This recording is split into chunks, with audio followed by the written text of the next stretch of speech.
because really at the end of the day, as much as I love what I do, my main goal is for my boys to see their mom as a strong, independent woman who can run a business.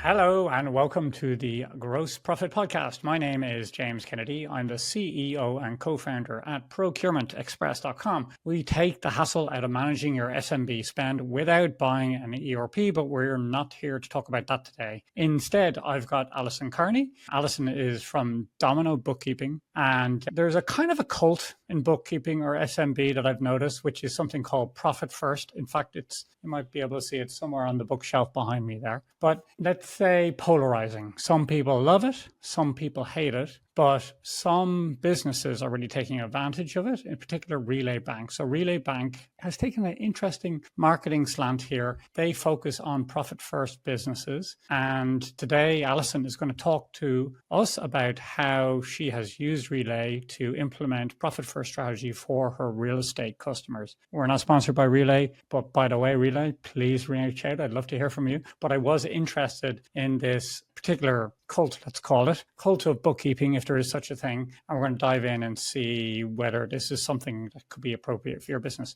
Alison, you are very welcome to the show. Can you kick us off by telling us something about you that not many people know? Hey, James, thank you so much for having me here. And I guess something that a lot of people don't know about me is I'm a big Lego fan. I love building Lego. My most recent build is the radio behind me. But yeah, I find it soothing and enjoyable. And I don't let my kids play with Lego on the floor, so I don't have to worry about stepping on the Legos. I'm in favor of that. But now, you know what's weird? You're the second podcast interview I've had today who does Lego in their spare time. Do you think there's something about all, and he said that is in work, it's deadlines, all after deadlines and the stress, and it's like kind of high paced. And for him, the Lego is the antidote to that. It's quiet. You can pick it up and leave it and come back to it. And that's why he liked it. What do you like about it? Yeah, I find it soothing. My 6-year-old loves to build the sets as I do.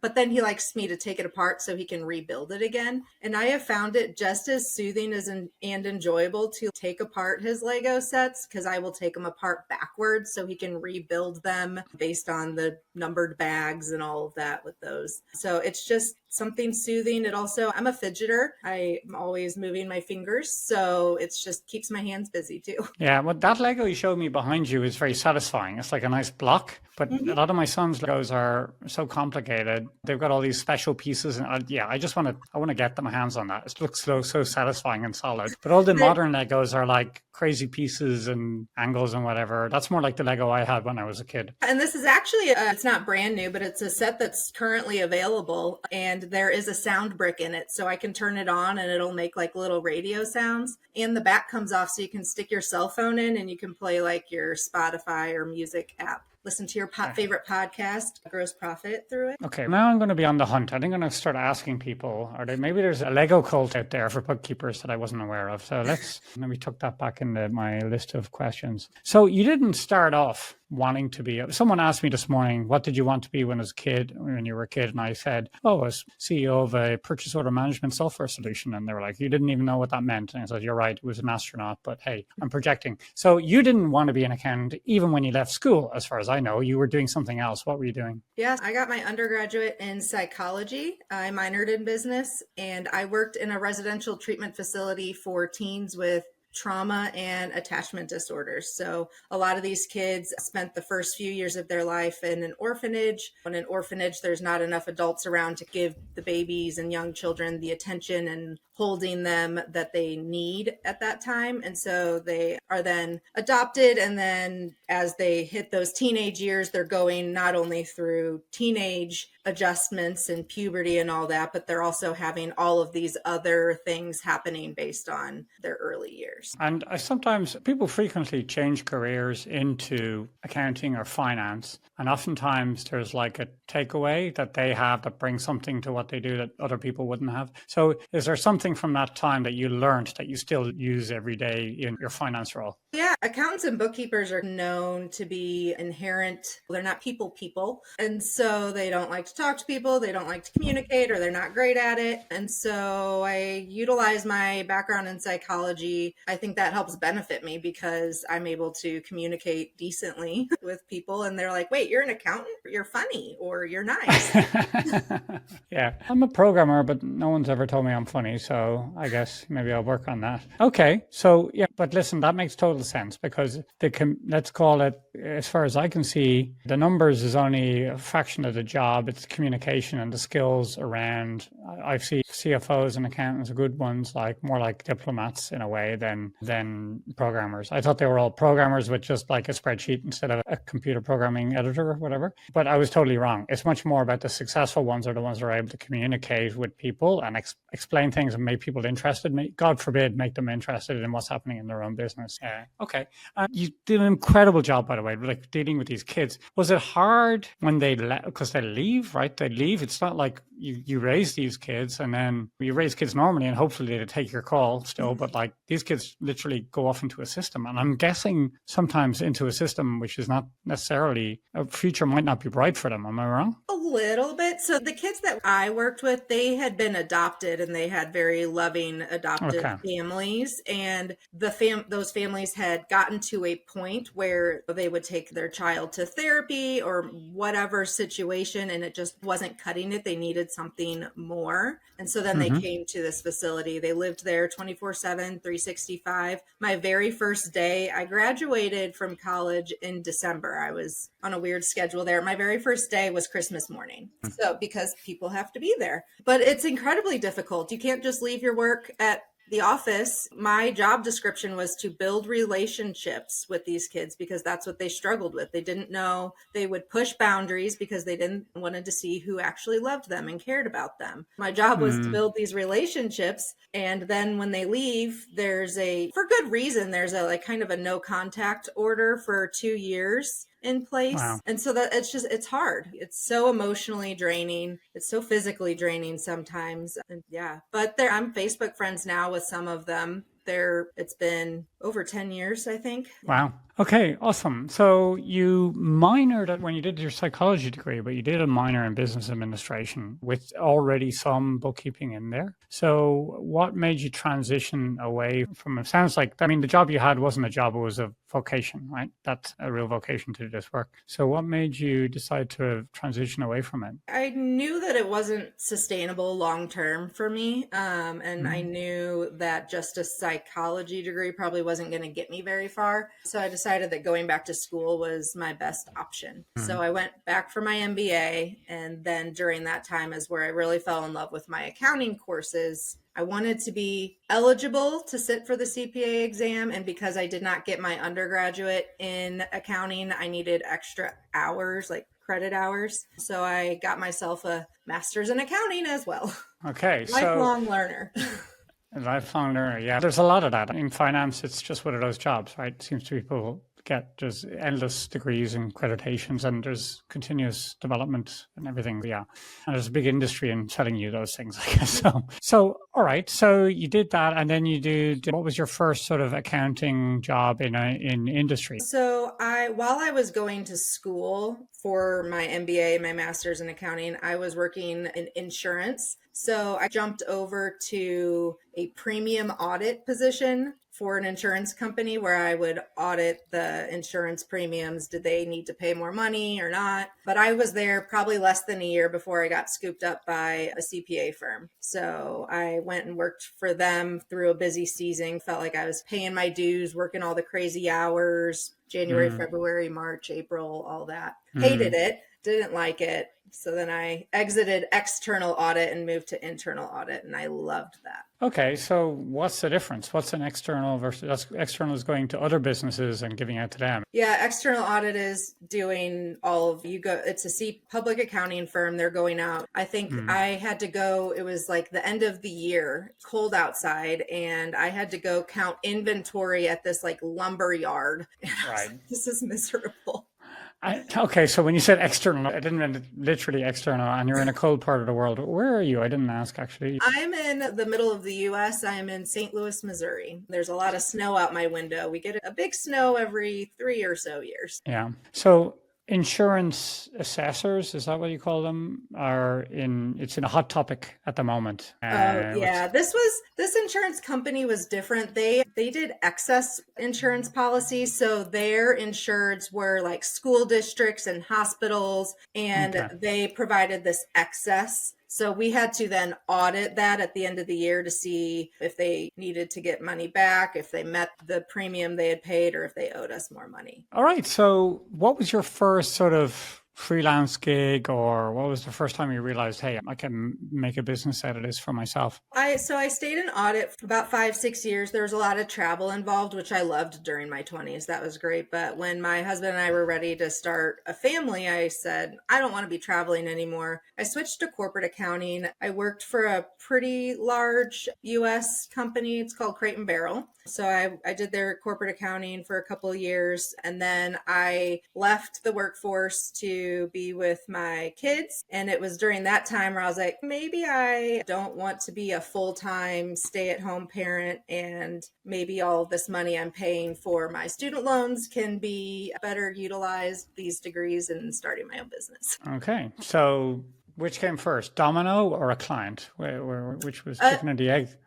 Domino came first. So Ah, I had all the accounting background, which a lot of bookkeepers, they'll just start a bookkeeping business with no like background like that. But I wasn't being part of a team in a corporate accounting setting. You're given a piece of the puzzle, like just a piece of the what's happening. So I had to retrain myself to see the whole picture with small businesses when you handle the full bookkeeping cycle for someone instead of just a chunk of it. So I did a program specifically around bookkeeping for small businesses to just hone those skills. But yeah, so I got my first client within a month or two of starting my business. I didn't do a ton of advertising because my kids were so young still. But yeah, Domino came first. you got something right, in my opinion, and it sounds easy, but I am terrible at it. You came up with Domino Bookkeeping, which I think is great. Got a great ring to it. So how did you come up with the name? So my boys are named Dominic and Nolan. And so it was just a mashup of their names together, because really at the end of the day,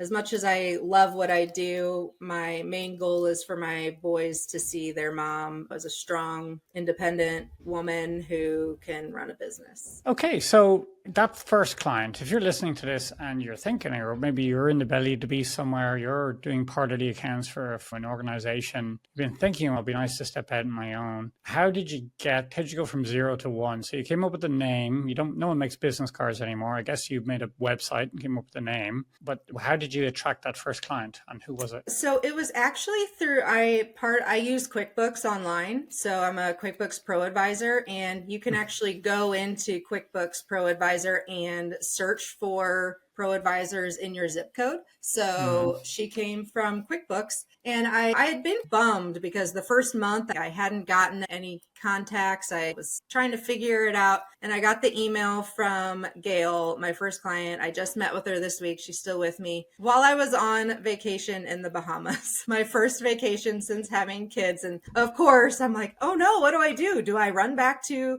the hotel room and email her?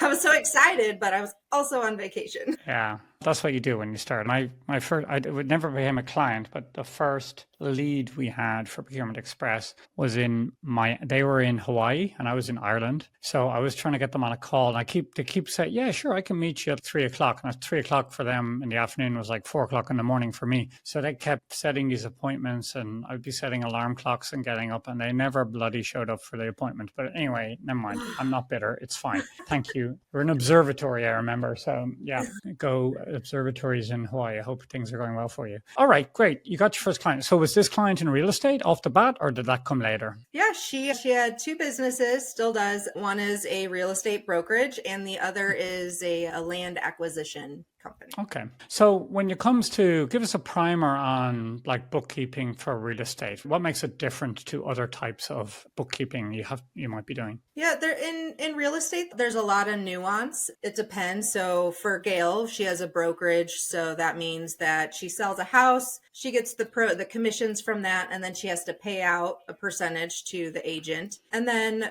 part of the agent, you need to make sure that the agent owes fees back to the brokerage, so that comes out, and then they get paid their check. We need to make sure we record the gross amount that they earn for like their year-end earnings totals. So you can't just categorize, oh, this check that goes to this agent is this amount and that's how much it is. You have to put the gross in there, subtract out their expenses, and make it work that way. Outside of that, when you have real estate investors, which is a lot of my education in bookkeeping has been around that, there's different ways to do the bookkeeping for a investor who likes to flip properties versus buying them and holding them, renting them out, whether a long-term rental or a short-term rental. The Okay. accounting is different for that. Okay, so you mentioned that, and let me try and understand this. So, when you're flipping, you keep the expenses on the income statement, whereas an investment, you put it onto the balance sheet.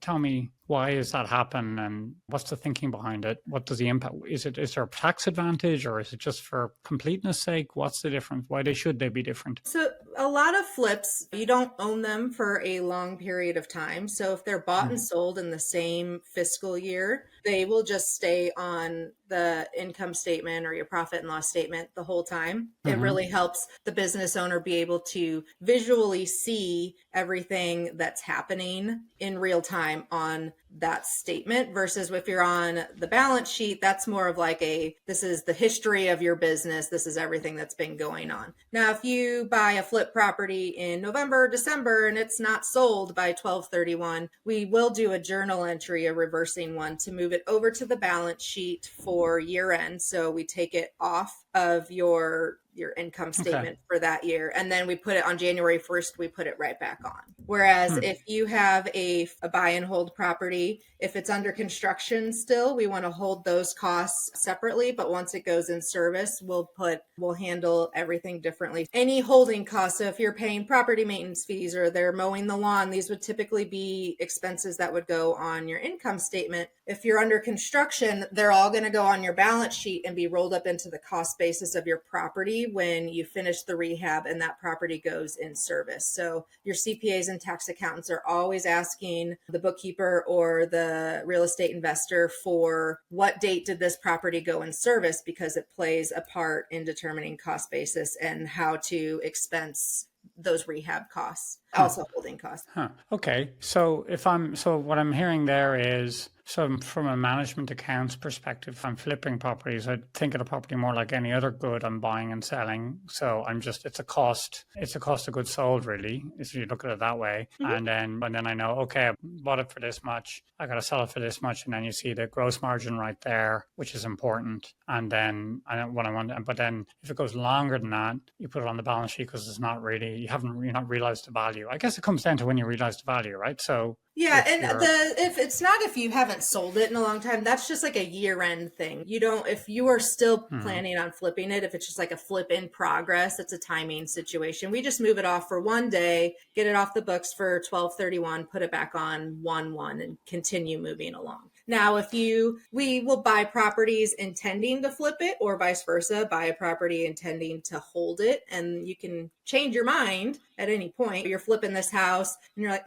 I could rent this out for some good money. Or you're flipping a house and you're like, I don't want to keep this, I want to sell it. Which having good accounting can help you determine that, because a lot of times you don't realize how much money you might be sinking into a property. So having all of that organized is beneficial, but having that there can help you make those decisions. Okay, so we're going to chat about profit first and specifically how you use Relay Bank. So let's start with a primer on profit first. How would you explain it to someone who asks you for the first time? So, profit first is exactly what it sounds like. It is taking the profit from your revenue before you take anything else from it. You think Mm. typically business owners, they have money come into their bank and then they're like, okay, now I'm going to run payroll. I'm going to pay all of these bills. I'm going to do all of these expenses. I'm going to, hopefully, they're going to say, I'm going to save for taxes and I'm going to save for this, but not always. So the whole point of profit first is at any point, whether you're just starting your business or you've been in business for decades, you can implement it based on your needs. And it's just setting aside,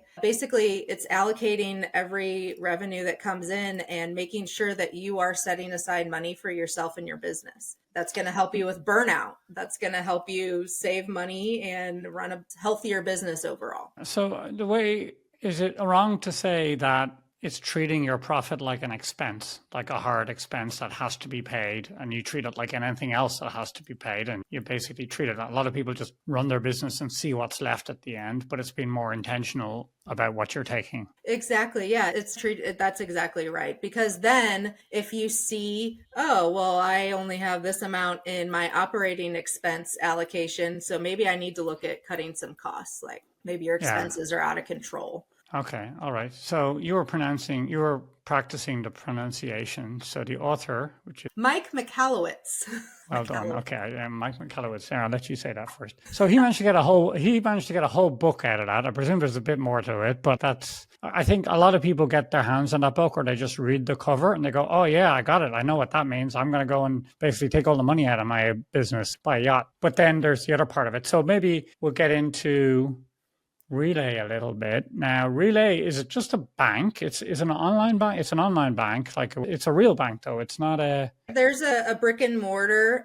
I think it's called right. Thread, and it has a physical location in Tennessee, but it is otherwise an online bank, which is a newer. There's been several other banks that I've seen. Yeah. They're becoming more popular. Yeah, my wife uses Mercury, even though we're Mhm. not based in the US, and there's a load of them now. There's Brex, obviously, which is more like coming from the expense side. And they all seem to have, it's not a bank was used to be just a bank, whatever, but now it's like they have their marketing advantage, if you like. So I can't remember what Mercury's is, but I think Brex, I know they give you a lot of tools. So they give you a lot of expense Yeah. management and cards and things like that. So what's Relay's marketing angle here?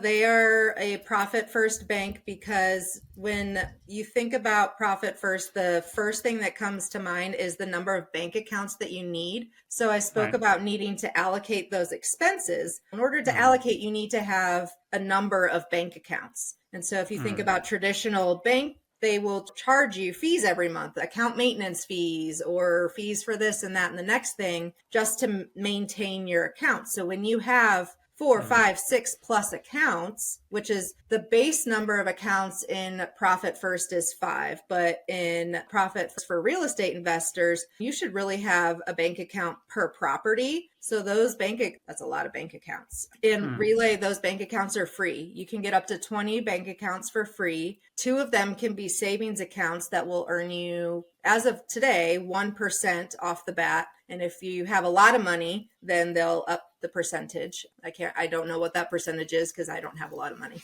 Okay. So this is where the profit burst part comes in to give you a lot of accounts. Now, let me ask a question here. So I was assuming because they gave you a load of accounts and profit first is in my mind is like the envelope system for saving for you put money in different things. But like that isn't that kind of a bit unsophisticated for the one of better expression? Like bookkeepers are used to, they already have accounts in QuickBooks. So what does it matter where they are physically as long as your bookkeeping is right? Why do you need these physical different accounts somehow? Let's say your business has one checking account and that's it. All of your money comes in there, all of your Right. expenses come out. It's really hard unless you are tracking your cash flow like a hawk. It's really Yeah. hard to know what of the money in that checking account is earmarked for other things. So Mm-hmm. if you have the Mm-hmm. income come in to an income only account and then disperse it across your profit account, your tax savings account, your operating Mm. expense account, it's a lot easier to then see what you have available. Okay. So I get it 100%. So I open my phone, I just see, okay, there's so much in tax, that looks right. And there's so much in my profit, which is motivating, and you can get a better idea. So where does, let's say your expenses that you're accruing for, or is this just for cash-based businesses? Or let's say you have those, what do you call those expenses that exist, but you haven't paid yet. Do Like they appear? accruals, Yeah. like your once a year, like you pay your insurance once a year type thing. Insurance, yeah, good example. Yeah. How do you work with that in this system? Do you go back to using your accounts then, look at your income statement, or? So the idea behind it, and Profit First is very flexible. I've talked to Profit First clients who come to me and they read in the book, they're like, oh, the book says that you should do this percentage in your profit account and this percentage here. And they give Right. you all these percent, but really it's moldable to what works best for you. So you have to really just take a look at what you can afford. So it's not, I guess the answer to that question is that we want to not have to worry about planning for your insurance payment that happens once a year. You want to know that what you have in your operating expense account is the money you have to spend, and you should adjust your expenses outside of that. So Okay. for an example, you have someone who's been a real estate investor for decades and they're run down, they're burnt out, they're not making any money, they don't understand where all their money is going. You take that and you implement Profit First. You can start with 97% of your revenue coming in goes to your operating account. And then you're only putting 1% into profit, 1% into tax savings, and 1% into owner's compensation. Okay. So you can start there if you know your expenses are high. And then you do have to go through your books with your bookkeeper and really see, okay, what of this expenses, is there anything we can remove? Is there anything we can do cheaper? Then you can start adjusting those percentages. Now you only put 80% in operating expenses and a higher percentage in your other account. Okay, I got it. So it's the inverse, really. If only you, because let's face it, the fingers in the cookie jar is the problem here. So if you just say, give them a smaller cookie jar, the rest of the money will be there when you need it because you've done some sort of plan, and that makes a lot of sense. So when it comes, I'm looking at Relay here on their website, and they obviously target bookkeepers and accountants because it's right there on the top. And they offer, if you're an accountant, you can do accounts payable sort of software. They seem to be offering sort of tools and software to help bookkeepers take those things off their plate. And do you use any of those things that, are outside of QuickBooks or whatever? Is there anything that helps you in your business apart from the accounts? Is there any? My friend of mine, Rich, my business partner, he used to sell this software, which is virus software. He's an IT guy, but he used to sell it because it was easy for him to install. He just pressed a button and whatever, it all happened. It was good software, but still made his life easier, so he's selling it. Is there anything that they're offering you to make it entice you to use them versus some other bank? Yeah, so I am a Relay partner, but some of the best things for bookkeepers and accountants with Relay is there's a lot of, every time we onboard a new client, we have to get read-only accountant access to their bank accounts so we can log in securely and safely, pull bank statements. Some banks don't offer view only. We don't want to use our clients' logins because, again, I have a background in audit. Segregation of duties is huge. I don't want the liability of if money goes missing and because I have a login that can transact, I don't want to be liable for that. So that's just not something that is ideal in our industry. And one thing that's really cool about Relay is my personal login to look at my Relay accounts. I can then see all of my clients. I can go in immediately and they can adjust their access. They can give me full rights. They can give me read only, and it is very well run that way. So I never have to chase down logins or how to get in.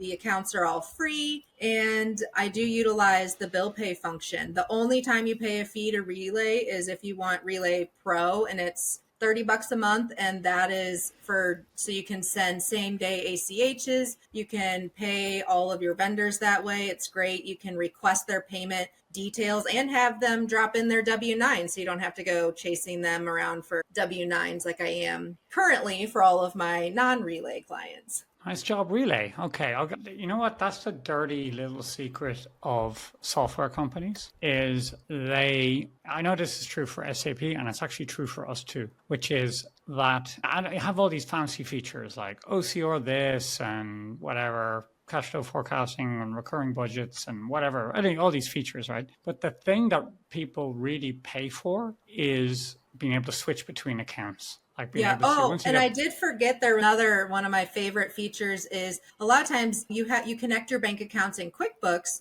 and the bank feed will automatically pull the bank like the memo detail that like you if you print off your bank statement like the detail sometimes you're like what even is this? You can't tell. And if you're moving money around in Relay, they require you to say what it's for and you type it in.